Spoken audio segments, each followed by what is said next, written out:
جب ہم پریشان ہوتے ہیں، گھبرا جاتے ہیں، مشکل کو سر پر سوار کر لیتے ہیں، بس یہی سوچتے ہیں کہ جو دعا ہم نے مانگی ہے وہ قبول کیوں نہیں ہو رہی۔ اکثر اوقات ایسا لگتا ہے کہ اللہ نے ہمیں دینا ہی نہیں، یا یہ ہمارے حق میں بہتر ہی نہیں، تو ہم دعا مانگنا چھوڑ دیتے ہیں، تھک جاتے ہیں۔ پتہ ہے ہمارا مسئلہ کیا ہے؟ ہم کہتے ہیں کہ ہمیں فوراً سب کچھ دے دیا جائے، ہمیں آزمائش میں نہ ڈالا جائے۔ ہم خود سے ہی کیوں نتیجے اخذ کر لیتے ہیں؟ کیوں اللہ پاک کے جواب کا انتظار نہیں کرتے؟ سارے فیصلے خود ہی کیوں کر لیتے ہیں؟ ہم یہ کیوں نہیں سوچتے کہ اللہ پاک جو ہر چیز پر مکمل اختیار رکھنے والا ہے، آنکھ جھپکنے سے پہلے ہر چیز کو بنانے والا، اتنا طاقتور ہونے کے باوجود اس پوری دنیا کو 6 دن میں کیوں بنایا؟ وہ چاہتا تو ایک کن فرماتا تو ساری دنیا ایک پل میں بن جاتی۔ نہیں، ایسا نہیں۔ میرا رب جو ہر چیز پر مکمل قادر ہے، اس نے اس دنیا کو سوچ سمجھ کر تدبیر سے بنایا ہے، اس لیے یہ کائنات اتنی پرفیکٹ ہے۔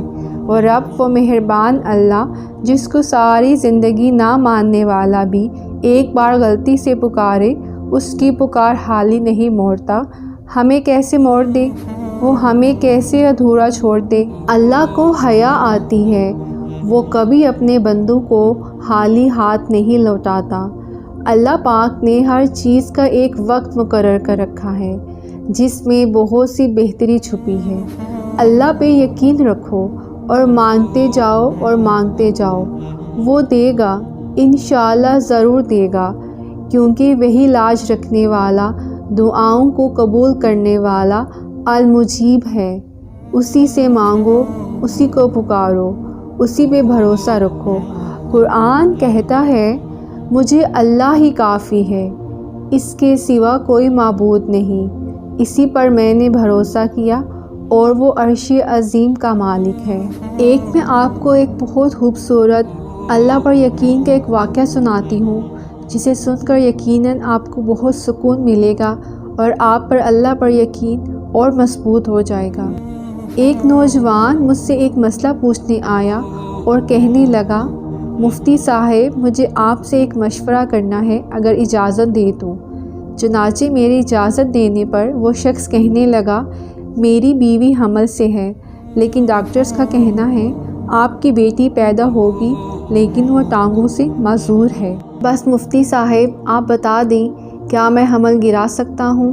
چنانچہ میں نے حمل کی مدت پوچھی تو بتایا کہ 4 ماہ سے اوپر ہو چکے ہیں۔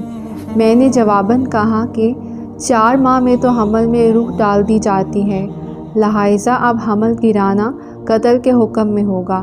بس میرا یہ کہنا تھا کہ وہ نوجوان چھلانگ لگا کر اٹھا کہ مفتی صاحب، اگر اللہ کا حکم ہے تو اب ہرگز میں یہ حمل نہیں گراؤں گا اور اللہ کی ہر فیصلے پر راضی رہوں گا۔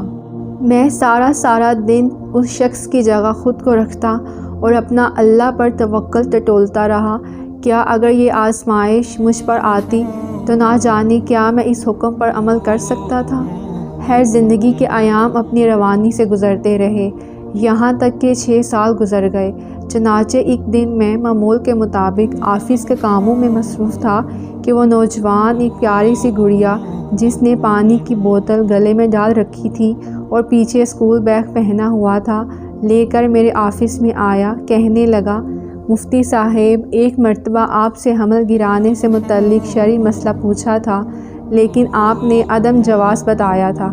چنانچہ میں نے اللہ پر بھروسہ کر کے حکم الہی پر عمل کیا، جس کا اللہ نے مجھے یہ انعام دیا کہ میری بیوی کی ساری رپورٹس غلط نکلیں اور میرے اللہ نے مجھے صحیح سلامت بیٹی سے نوازا، جو کہ آپ کے سامنے ہے۔ بس ایک دم میری آنکھوں میں آنسو جاری ہو گئے اور یہ آیت میرے دماغ میں گردش کرنے لگی کہ جو اللہ پر بھروسہ کرتا ہے، اللہ اس کے لیے کافی ہو جاتا ہے۔